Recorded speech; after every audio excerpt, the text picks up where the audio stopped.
got the result that you wanted, but what did you think of the performance today? There's no but. There's no but.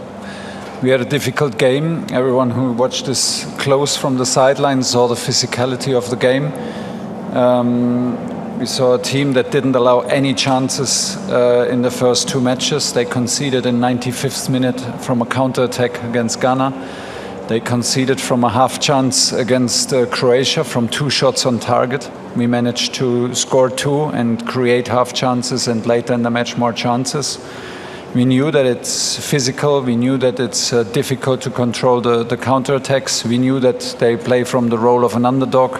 We knew all these things. I know as a coach what it takes to win these matches. There is no problem if these matches feel tight, if these matches feel tough.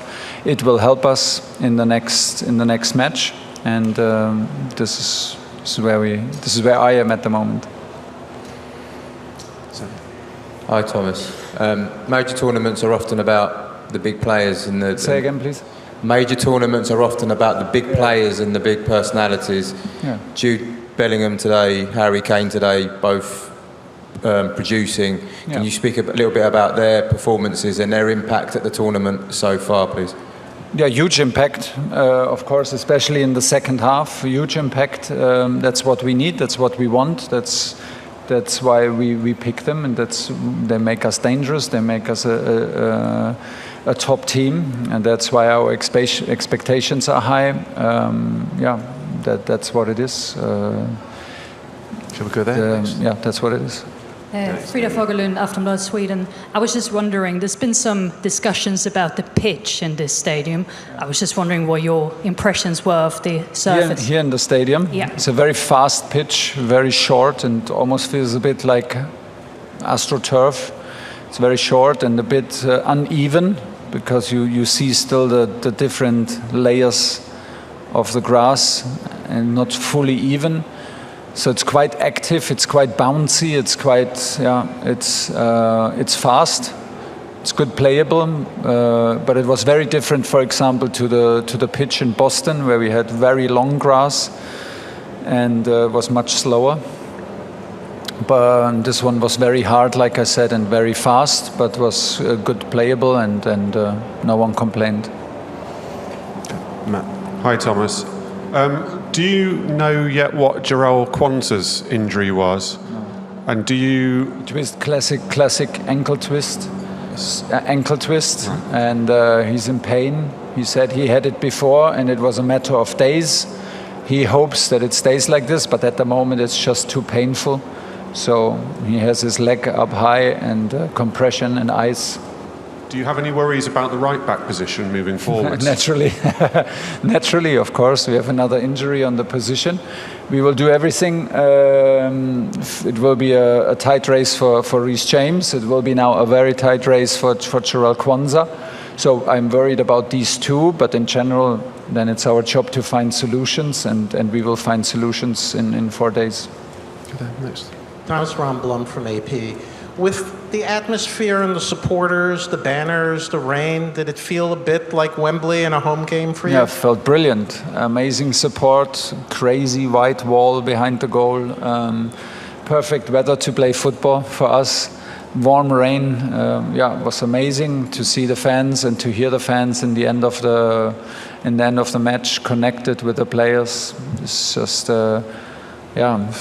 fantastic moment for all of us to take it in, and I encouraged everyone to take it in at the moment, because it's very easy to get carried away with your own expectations, and you expect to win the group, and you expect to win every match, and you expect it's just not like this. It's hard work, and sometimes you have to admit and respect just the occasion and the quality of the opponent.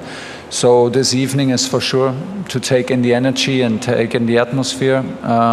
From tomorrow we will think about round of 32. Okay, so, yeah. Thomas, with Bellingham, if he felt like he was on the ball more, and obviously Rice wasn't playing today, maybe in a deeper position, and then did you move him forward a bit during the first half? How did you see it? Well, he played when we had the ball. He played in a 10.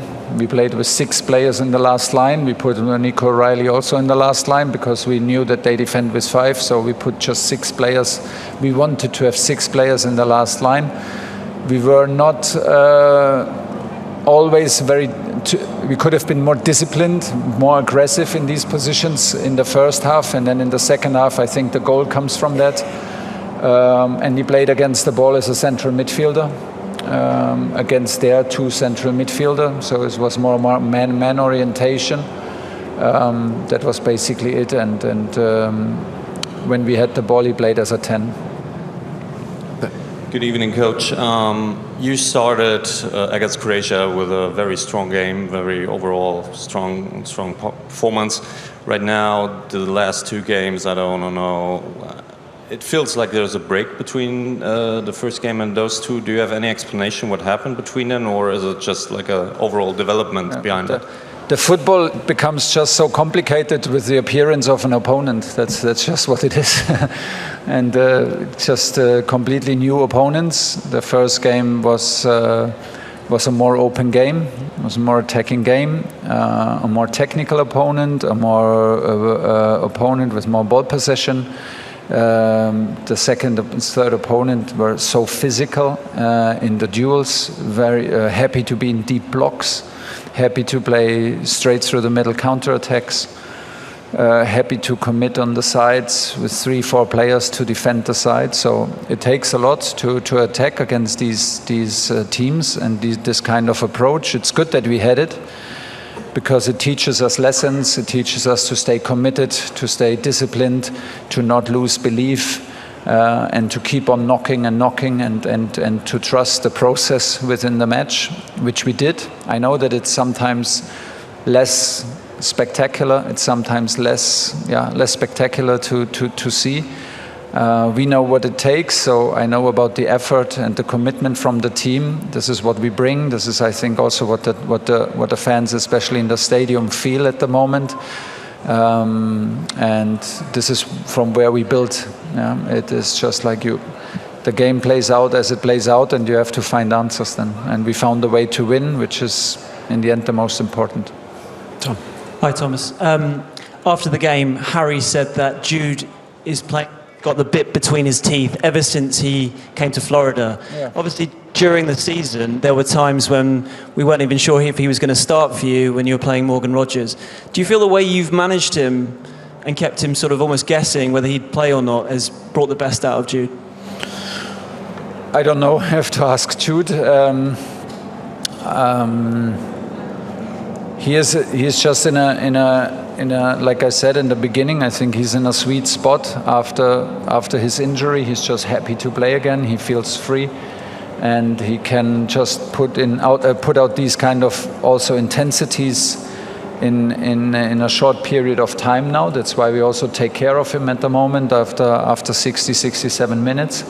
Because we saw in the last months that he did not produce these kind of intensities for club and country. When he does that, he is a key player. He needs to play with this intensity. He loves to play on this kind of stage.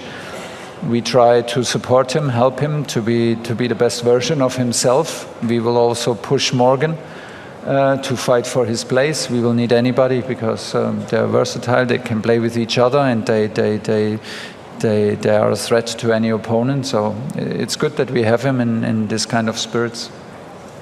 Thomas, there's been a lot of talk about over here. Sorry. There's been a lot of talk about Elliot Anderson over the past kind of week.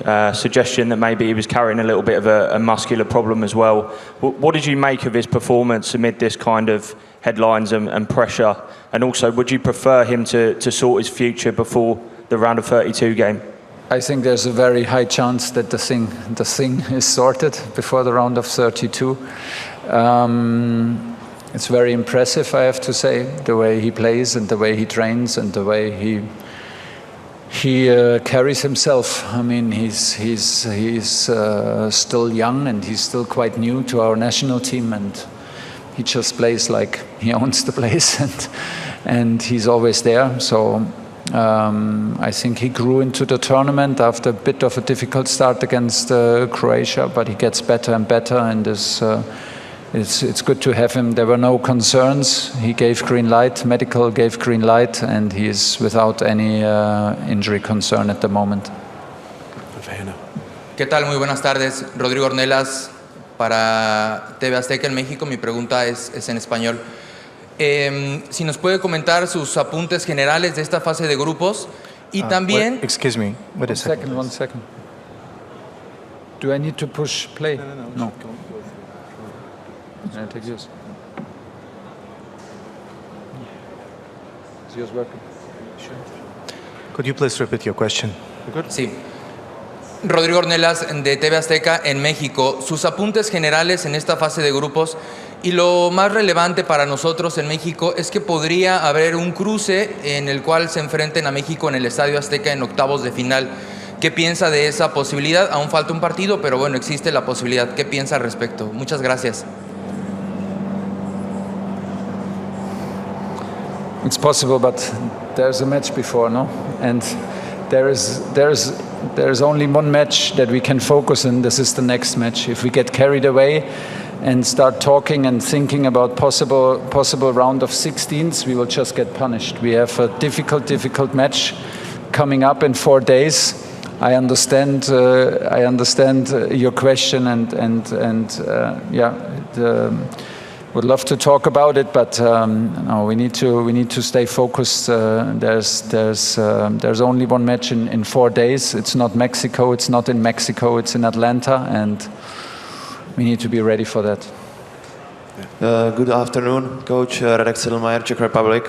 I have a question about Harry Kane, because I think in life you have 3 certainties, like death, taxes, and Harry Kane scoring a goal every World Cup.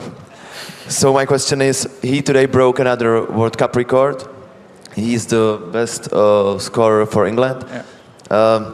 What did you say to him after the game, and how much confidence does he give to the England team? Yeah. Because if I would be in a Czech position, I would be really happy for Harry Kane.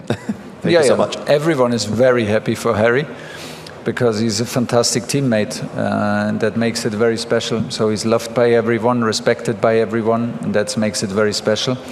I am not even aware of all these things and all these records. I then go to the interviews, and then you guys tell me all about these interviews. It's fantastic that he has the chance to break this record in a World Cup when it really matters.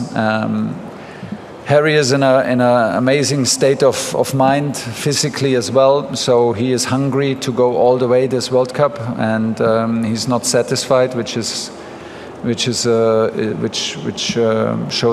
the character and the determination of him, and that's why we're happy to have him as a captain. Okay, sorry to disappoint many of you, but we have a plane to catch, so we'll do 2 more here and then there, and then we'll finish. I'm from Frankfurt, Germany, so please excuse me if I change the subject. You are 150% concerned for England, but still you are German. You were a coach in Germany, so do you follow in your mind the German team, and could you, because there are many German colleagues, if you could say something about the German team and what advice you would give them for the crucial match against Paraguay. Thank you. If they don't need anything, then for sure my advice. So no, like I follow the World Cup, I follow the German team, of course, but as you said correctly, my focus and my heart beats for the England national team in this World Cup, so that's where my focus is. No advice for the German team. They figure they have a top coach and a top team. They find solutions for themselves. And finish with James. Yeah. Thomas, do you think the team that you're trying to build will be better suited to knockout football, to games that don't necessarily have this pattern? It felt a bit like, I have to say, the first game, yeah, I think so, but it felt a bit like first match felt almost like a knockout football match. The intensity in the second half and the tension that suddenly grew in the match against Croatia. And today, when you see the result and you're suddenly in a moment like second in the group, no, because Croatia scored, it also brings out this feeling. But it was good to see, I think, these moments we can just trust and rely on our players. They're used to these moments. They play Champions League until the very end. They play Europa League until the very end. They know what it takes. We have strong belief and we have trust. We know what we need to do better, and we will get better. There's no problem in putting the work in and growing into a tournament like this with difficult opponents and difficult moments to overcome. No problem. It's important now that we keep believing, that we keep focusing on what we can influence and where we can improve. And every game will be a different game. There are so many styles of football, so many different cultures of football. The most important thing is to not be afraid, to be brave, courageous, and go step by step, and we are ready for that.